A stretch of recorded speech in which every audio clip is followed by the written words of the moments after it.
Salam damai sejahtera kepada Anda semua. Semoga Anda di dalam keadaan yang sehat dan di dalam rahmat Tuhan.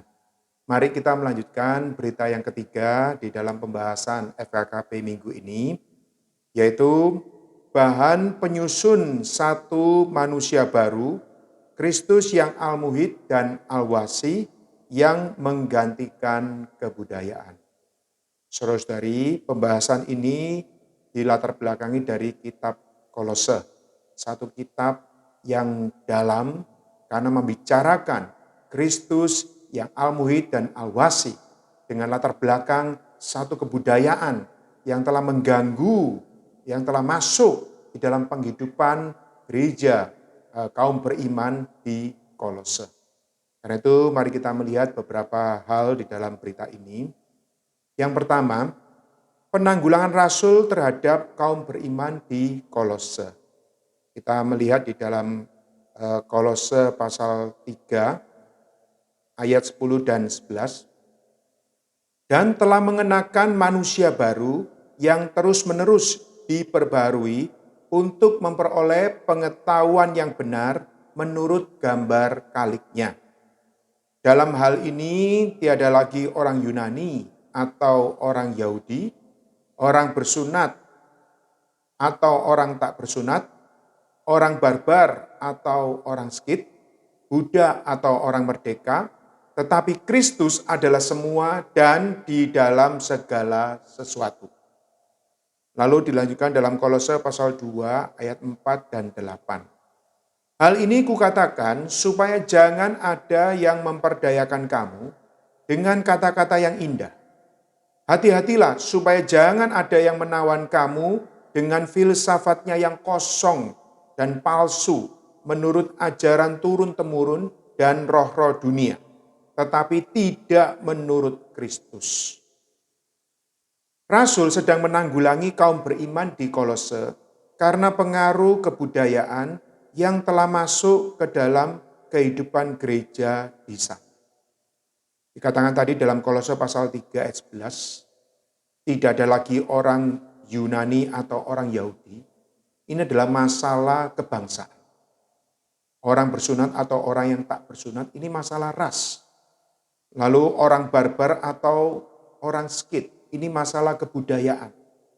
Buddha atau orang merdeka, ini masalah status sosial. Saudara-saudari, sebenarnya kaum beriman di Kolose, pada awalnya mereka begitu mengasihi Tuhan. Dikatakan di ayat 10, pasal 3 ayat 10, telah mengenakan manusia baru. Sudah mengenakan manusia baru. Sungguh ini merupakan hal yang menyenangkan bagi Tuhan. Betapa kaum beriman Kolose mengenakan manusia baru. Namun, manusia baru ini perlu terus-menerus diperbarui. Perlu terus-menerus diperbarui. Diperbarui di dalam apa? Di dalam pikiran, di dalam jiwa. Maka dikatakan di sini untuk memperoleh pengetahuan yang benar menurut gambar kaliknya. Jadi pengetahuan yang benar ini mengacu pada dari roh, mengalir keluar kepada jiwa dan sampai kepada tubuh untuk memuliakan Tuhan. Namun demikian, kebudayaan ini telah masuk ke dalam hidup gereja. Ya, kebudayaan ini bisa berupa filsafat Yunani, lalu agama Yahudi, maupun juga praktek-praktek ritual seperti pertapaan. Jangan menjamah ini, jangan menjamah itu. Ritual untuk mendapatkan penglihatan-penglihatan yang menyembah kepada malaikat-malaikat. Saudara-saudari, kebudayaan ini sungguh mengganggu pertumbuhan rohani bagi kaum beriman. Karena itu di sini Rasul sedang menanggulangi kaum beriman di Kolose. Karena pengaruh kebudayaan yang telah masuk ke dalam kehidupan gereja di sana. Dan kebudayaan ini merupakan penghidupan tanpa disadari dari setiap orang. Tahukah saudara-saudari, kebudayaan ini masuknya itu adalah tanpa disadari. Karena apa? Karena yang disajikan adalah perkara tadi katakan di dalam pasal 2 dengan perkataan yang indah yang mempengaruhi pikiran orang. Karena itu di dalam Efesus pasal 2 ayat 2 dan 3, kamu hidup di dalamnya karena kamu mengikuti jalan dunia ini karena kamu mentaati penguasa kerajaan angkasa, yaitu roh yang sekarang sedang bekerja di antara orang-orang durhaka. Jadi ini adalah penghidupan yang tanpa disadari dari setiap orang. Karena itulah saudara-saudari, Injil yang diberitakan, satu panggilan Tuhan adalah supaya kita sadar, kita mengenal Kristus yang benar, sehingga kita bisa berpaling kepada Dia, kita bisa menerima Kristus, kita tinggal di dalam Dia. Jadi kita dibawa masuk ke dalam satu kesadaran, yaitu bahwa kita perlu dipalingkan ke dalam Kristus. Kebudayaan dapat mengauskan kenikmatan kita akan Kristus dan hidup gereja. Di dalam Galatia pasal 3 ayat 3, Rasul Paulus juga menegur di dalam Galatia pasal 3 ayat 3 kepada orang-orang di Galatia. Adakah kamu memulai dengan roh, tetapi kamu mengakhirinya dengan daging?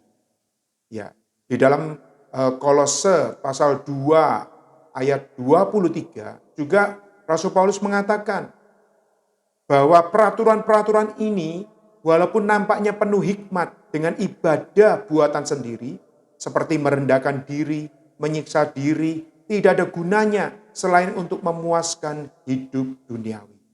Jadi saudara-saudari, kebudayaan dapat mengauskan kenikmatan kita akan Kristus. Awalnya kita mendapatkan Kristus begitu penuh sukacita, penuh dengan gairah rohani. Tetapi begitu adanya kebudayaan manusia ini masuk, maka ini mempengaruhi kegairahan kita. Kita bisa tidak lagi memperhatikan Kristus, tapi memperhatikan kebudayaan. Baik dari suku bangsa, ras, status sosial, ya, kebudayaan-kebudayaan. Di sekeliling kita penuh dengan kebudayaan. Karena dikatakan di dalam Kolose pasal 2 ayat 8, hati-hatilah. Saudara-saudari, kita perlu berhati-hati, kita perlu berjaga-jaga, kita perlu berwaspada. Supaya jangan ada yang menawan kita dengan filsafat, dengan tata cara, dengan ajaran turun-temurun, warisan budaya. Tetapi kalau tidak menurut Kristus, itu sama saja mengauskan, membuat kenikmatan kita kepada Tuhan menjadi terhambat, akhirnya kita bisa meninggalkan Tuhan.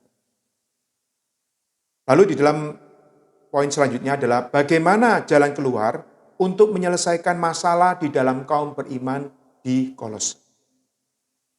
Di dalam Kolose pasal 1 ayat 18 dan ayat 23, ialah kepala tubuh, yaitu jemaat. Ialah yang sulung, yang pertama bangkit dari antara orang mati, sehingga ia yang lebih utama dalam segala sesuatu. Sebab itu kamu harus bertekun dalam iman, tetap teguh dan tidak bergoncang, dan jangan mau digeser dari pengharapan Injil yang telah kamu dengar dan yang telah dikabarkan di seluruh alam di bawah langit. Saudara-saudari, kita memerlukan visi yang jelas tentang Kristus sebagai segala sesuatu kita untuk mengakhiri pengaruh kebudayaan yang menghambat kita dalam pengalaman akan Kristus. Ya, di dalam Kolose pasal 2 ayat 1, ya, Rasul Paulus mengatakan, karena aku mau supaya kamu tahu betapa beratnya perjuangan yang kulakukan untuk kamu dan untuk mereka yang di Laodikia dan untuk semuanya yang belum mengenal aku pribadi. Saudara-saudari, di dalam menanggulangi kebudayaan yang menyerang kaum beriman di Kolose, di sini Rasul Paulus memiliki roh yang berjuang. Dan dia ingin supaya kaum beriman memiliki nilai. Betapa ada satu peperangan untuk mengalahkan kebudayaan ini. Bagaimana caranya? Dikatakan di sini adalah perlu visi yang jelas tentang Kristus sebagai segala sesuatu. Dikatakan di dalam pasal 1 ayat 18, ialah kepala tubuh.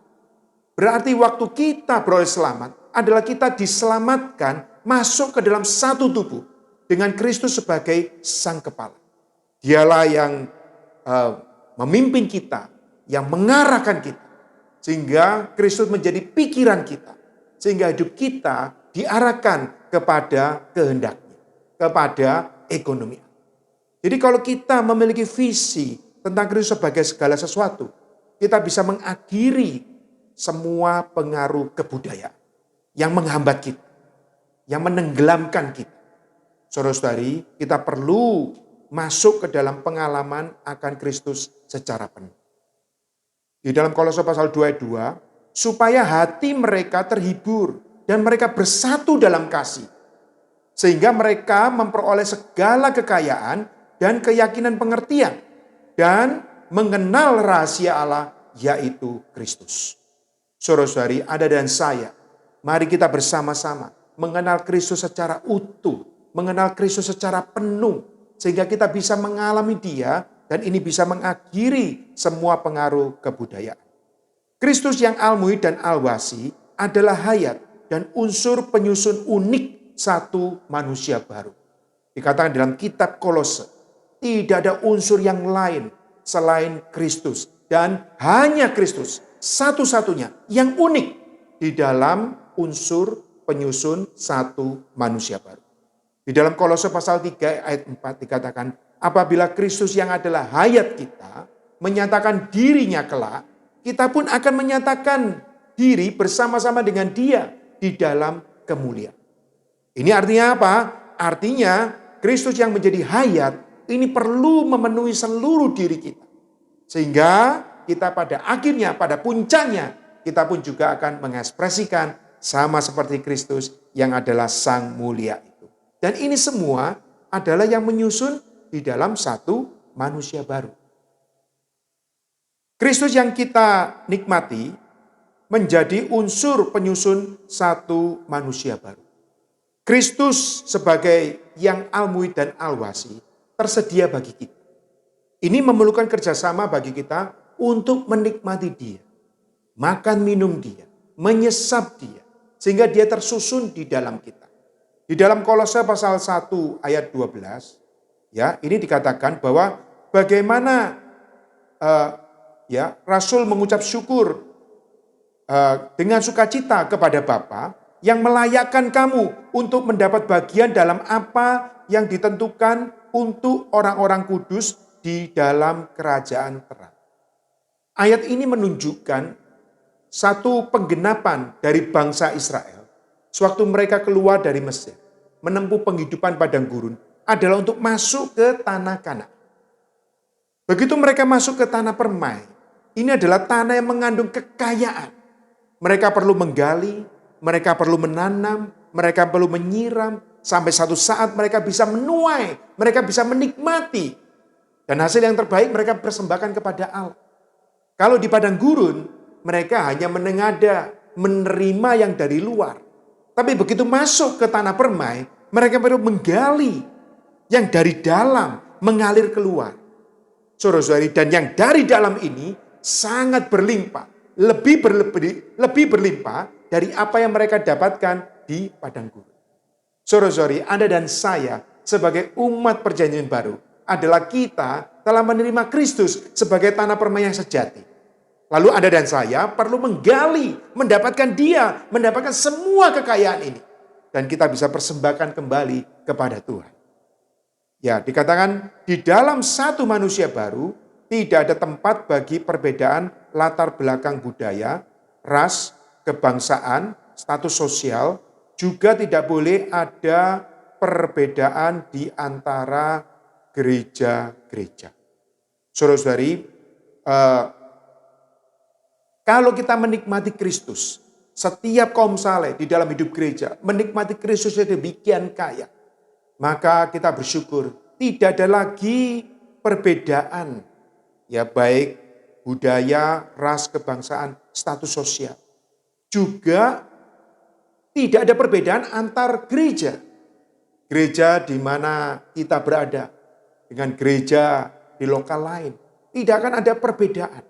Di dalam Kolose pasal 4 ayat 15 sampai 16. Ini adalah Rasul menginginkan supaya surat yang dibacakan di Kolose juga dibacakan di Laodikia. Agar supaya apa? Penghidupan gereja adalah penghidupan yang sama. Ya, penghidupan yang di hadapan Allah adalah sama hayat, sama sifat. Di dalam Wahyu pasal 1, yaitu surat yang ditujukan kepada ketujuh jemaat, ketujuh gereja, juga di pandangan Allah, ini adalah 7 kaki dian emas. Tidak ada perbedaan di dalam ketujuh kaki dian emas. Ini semua karena apa? Karena unsurnya sama. Dan unsurnya itu satu, yaitu Kristus itu sendiri. Mari kita melihat poin selanjutnya. Hasil dari penanggulangan terhadap kaum beriman di Kolose bagaimana?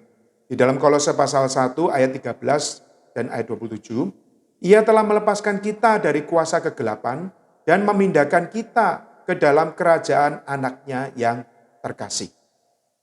Ayat 27, yaitu Kristus ada di tengah-tengah kamu. Terjemahan aslinya adalah ada di dalam kamu. Kristus yang adalah pengharapan akan kemuliaan. Lalu dalam Kolose pasal 2 ayat 7, hendaklah kamu berakar di dalam Dia dan dibangun di atas Dia. Hendaklah kamu bertambah teguh di dalam iman yang telah diajarkan kepadamu. Dan hendaklah hatimu melimpah dengan syukur. Dan di dalam Kolose pasal 3 ayat 11b, Kristus adalah semua dan di dalam segala sesuatu. Saudara-saudari, Allah menyelamatkan kita adalah membawa kita masuk ke dalam kerajaan anaknya yang terkasih. Puji Tuhan, untuk dibawa masuk ke dalam kerajaan anaknya yang terkasih, maka kita perlu memiliki hayat yang sama dengan anaknya yang terkasih. Yaitu kita memiliki hayat Kristus, Kristus itu sendiri. Lalu di aspek lain, Kristus telah ada di dalam kita sebagai pengharapan kemuliaan, ada di dalam semua anggota. Jadi pertama Allah membawa kita dibawa masuk ke dalam kerajaan anaknya. Di sisi lain anaknya ini, Kristus itu sendiri juga ada di dalam kita. Menjadi anggota, menjadi persona kita. Ya, dikatakan di sini ada di dalam semua anggota. Ini dalam Kolose pasal 1 ayat 27. Dan Kolose 3 ayat 11b, Kristus ini menjadi pengharapan akan kemuliaan. Dan pengharapan kemuliaan ini ada di dalam setiap anggota tubuh. Saudara-saudari, ini adalah perkara yang luar biasa. Pertama adalah kita di dalam Kristus, lalu Kristus di dalam kita. Lalu selanjutnya di dalam hidup gereja, kita harus berakar di dalam Kristus. Ini sekarang kita berada dalam Kristus, berakar di dalam Dia. Berakar ini artinya kita menyesap Dia. Ini seperti tanaman kalau mau kuat perlu memiliki akar yang menyesap semua gizi. Kita juga demikian. Lalu juga dikatakan kita menyesap semua kelimpahannya dan dibangun di atas Kristus untuk mengekspresikannya. Lihatlah, kita di dalam Dia untuk menyesap, lalu Kristus juga di dalam kita tersusun sehingga kita bisa terbangun di atas Dia untuk mengekspresikan Kristus. Saudara-saudara, ini adalah saling tinggal. Kita di dalam Dia, Dia di dalam kita. Kita di dalam Dia, Dia di dalam kita. Di dalam hidup gereja, kita mengalami Kristus dalam hal yang praktis. Mengalami damai sejahtera Kristus sebagai juri. Jadi sebagai juri. Mungkin kita mengalami galau, mengalami perselisihan. Saudara-saudari, damai sejahtera Kristus menjadi juri. Dia yang melerai, Dia yang menghentikan semua pertikaian, Dia yang menghentikan semua kesalahpahaman di dalam hidup gereja. Juga hal yang praktis adalah membiarkan perkataan Kristus tinggal dengan limpahnya. Saudara, saya perlulah perkataan Kristus tinggal dengan limpahnya ke dalam kita. Sehingga kita penuh dengan ucapan syukur. Saudara-saudari, setiap hari satu hal yang istimewa adalah kalau Anda dan saya penuh dengan ucapan syukur. Memang dalam keadaan pandemi ini keadaan yang memberikan satu penderitaan. Tetapi kalau Anda dan saya mau mengalahkan, keluar dari semuanya ini, kita perlu lebih banyak mengucap syukur. Mengucap syukur atas apa? Atas semua firman Tuhan yang bisa dengan limpahnya tinggal di dalam kita. Amin. Karena itu saudara-saudari, satu manusia baru akhirnya akan rampung dalam Yerusalem baru sebagai ekspresi korporat. Sempurna dari perbauran Kristus yang almui dan alwasi dengan kaum beriman yang menikmati Dia. Semoga mengenai satu manusia baru ini bukan satu teori pengetahuan bagi Anda dan saya. Tapi ini merupakan satu kehendak Allah yang harus tergenapi di dalam hidup kita. Dan jalannya sudah jelas melalui kita menikmati Dia, sehingga Dia bisa tersusun di dalam kita, sehingga Dia bisa menyerap jenuhi setiap bagian kita. Maka di aspek negatif, Anda dan saya akan secara spontan bisa mengakhiri semua kebudayaan manusia, digantikan dengan Kristus yang al-muhid, Kristus yang al-wasi, dan menjadikan Anda dan saya satu manusia baru. Tuhan merahmati kita. Amin.